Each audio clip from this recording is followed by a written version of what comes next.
Atas nama Tanoto Foundation dan keluarga Tanoto, saya ucapkan selamat datang pada acara kemitraan Tanoto Foundation dan MMUB. Entrepreneurship sangat dekat di keluarga kita di Tanoto. Bagi Tanoto Foundation, yang penting dalam entrepreneurship adalah bagaimana memberdayakan manusia dengan pengetahuan, pengalaman, dan pendidikan. Ayah saya, Pak Sukanto Tanoto, berangkat dari kesederhanaan, dan beliau tidak memilih kesempatan untuk mendapatkan pendidikan yang tepat. Sebagai anak tertua dari 7 persaudaraan, bagian entrepreneurship adalah untuk survival. Yes, entrepreneurship for survival. Namun ada 3 pelajaran mendasar yang beliau sampaikan kepada saya. Pelajaran ke-1, you cannot be too smart for your own good. Jangan pernah takut untuk bertanya. Kedua, untuk setiap entrepreneur yang sukses, ada ratusan yang gagal. Anda bisa gunakan banyak waktu, uang, upaya. Namun, kadang hasilnya tidak langsung diam. Kegigihan adalah sebuah keahlian khusus. Tetaplah nyalakan semangat, passion, dan jangan pernah berhenti mencoba. Yang ketiga, we take risks when we build business. Semua orang mengambil resiko, tapi entrepreneur yang cerdas mengambil resiko yang terhitung. It's calculated risk.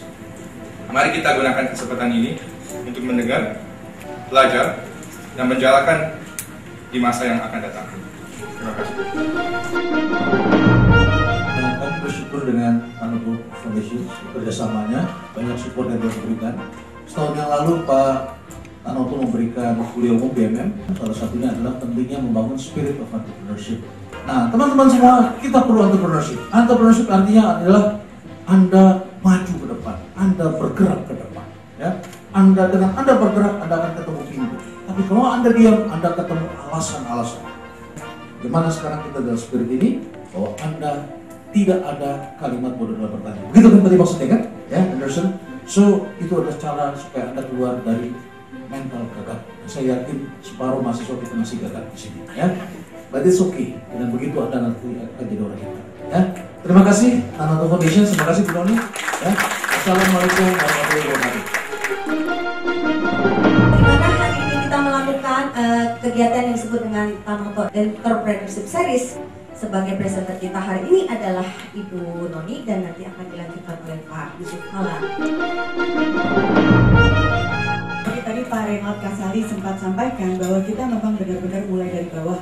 Mungkin sama juga dengan Pak Tanoto, awalnya semua entrepreneur itu selalu mulainya dari nol. Almarhumah Ibu Joko pertama kali mengajukan izin, namun beliau ditolak karena saingannya itu adalah perusahaan-perusahaan besar. Nah, tapi sebagai seorang entrepreneur sejati, Ibu Joko tidak putus asa. Tadi Pak Renald juga sudah sampaikan, kalau kita sampai lihat tembok di depan, itu kita harus mencari jalan lain.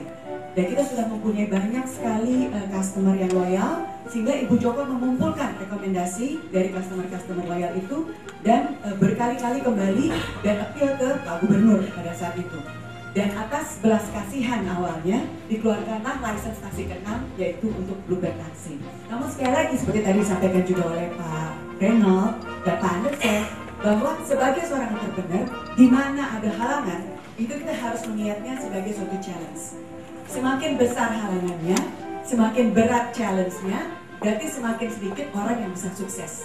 Berarti disitulah kesempatan kita untuk bisa membuktikan bahwa kita bisa lebih daripada yang lain. Corporate culture kita yang pertama adalah kejujuran. Jadi building the corporate culture itu harus benar-benar secara konsisten. Perkembangan zaman dulu dengan zaman sekarang itu sangat berbeda. Tadi saya ngobrol dengan Pak Anderson bilang 10 tahun yang lalu siapa mana ada sih BlackBerry? Sekarang BlackBerry udah obsolete gitu. Ya, jadi yang dulunya perkembangan itu per 10 tahun, sekarang perkembangan itu per jam. Jadi kita harus bisa mengikuti perkembangan itu. Bagi kami itu adalah proyek CSR juga.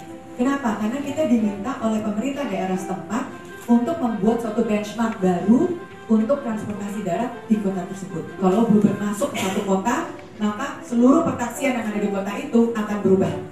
Meskipun Bluebirdnya digebukin habis-habisan dulu ya. babak belur awalnya.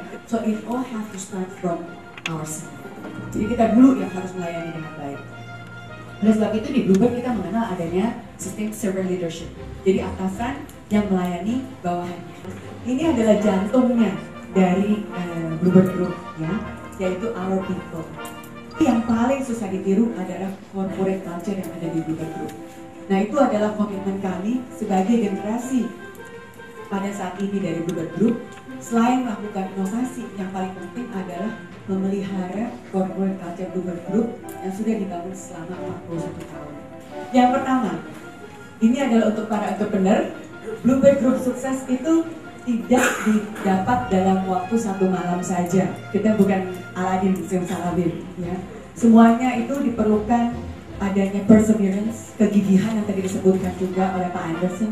Kegigihan itu sangat penting, kerja keras, disiplin, dan kita harus ingat bahwa kita selalu harus berbagi.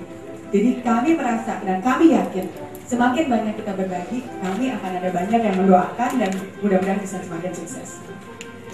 Dan defining your vision, mission, dan core values dari awal itu adalah merupakan suatu hal yang sangat penting sehingga kita tahu kita ini mau membangun perusahaan kita tuh kemana, tujuan kita tuh kemana, gitu ya.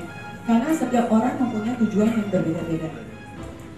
Dan yang paling penting adalah find a business that you are passionate about.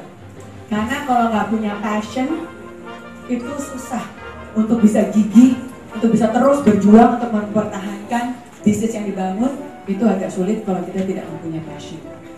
Kapan, pada titik kapan atau setelah tahun keberapa mungkin orang tua Anda mengatakan bahwa oke, kita udah sukses gitu? Almarhumah nenek saya itu punya satu filosofinya yang di-share ke saya dan ke anak-anak saya. Kita harus selalu bisa pada saat yang sama, kita harus bisa melihat ke bawah dan kita harus bisa melihat ke atas. Dalam arti pada saat ini kita harus merasa puas and be grateful atas keadaan kita pada saat ini, ya. Tetapi pada saat yang sama kita juga harus bisa melihat ke atas bahwa selalu ada orang yang lebih sukses dari kita. Jadi pertanyaannya tidak pernah. Jadi kita harus selalu berusaha untuk lebih dan lebih lagi.